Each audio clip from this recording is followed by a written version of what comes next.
ইরানে এই শাসনের পতন ঘটলে আমরা বিপুল অর্থ আয় করতে পারব। মার্কিন সিনেটর।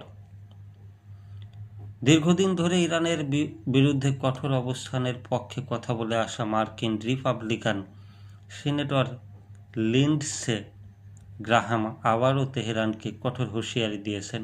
তিনি বলেছেন, ইরানের বর্তমান সরকারকে উৎখাত করতে অর্থ ব্যয় করা হলে তা সার্থক বিনিয়োগ হবে এবং এর ফলে মধ্যপ্রাচ্যে নতুন বাস্তবতা তৈরি হবে।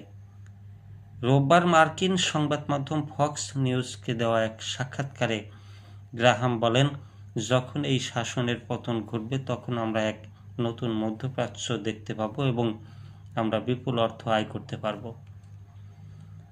গ্রাহাম বলেন, বিশ্বে মোট তেলের প্রায় 31% মজুদ রয়েছে ভেনেজুয়েলা ও ইরানে। তার দাবি, ভবিষ্যতে যুক্তরাষ্ট্র এই তেল সম্পদের অধিক অংশীদার হতে পারে। তিনি আরও বলেন, আমরা এই 31% তেলের মালিকানায় অংশীদারিত্ব পেতে যাচ্ছি। এটি চীনের জন্য দুঃস্বপ্ন এবং এটি একটি ভালো বিনিয়োগ।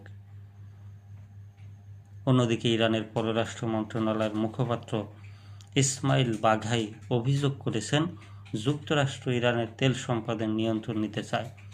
সোমবার এক সংবাদ সম্মেলনে তিনি বলেন, তাদের পরিকল্পনা পরিষ্কার, আমাদের দেশকে বিভক্ত করে অবৈধভাবে তেল সম্পদ দখল করা। সিনেটর গ্রাহাম দাবি করেন, আগামী 2 সপ্তাহের ইরানে যুক্তরাষ্ট্র ও ইসরায়েলের হামলা আরও বাড়তে পারে।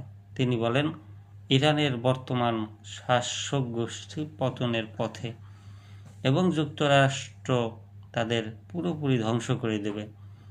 এ সময় তিনি গুরুত্বপূর্ণ জলপথ হরমুজ প্রণালীর কথা উল্লেখ করে বলেন, ভবিষ্যতে এই অঞ্চলে যুক্তরাষ্ট্রকে আর কেউ হুমকি দিতে পারবে না।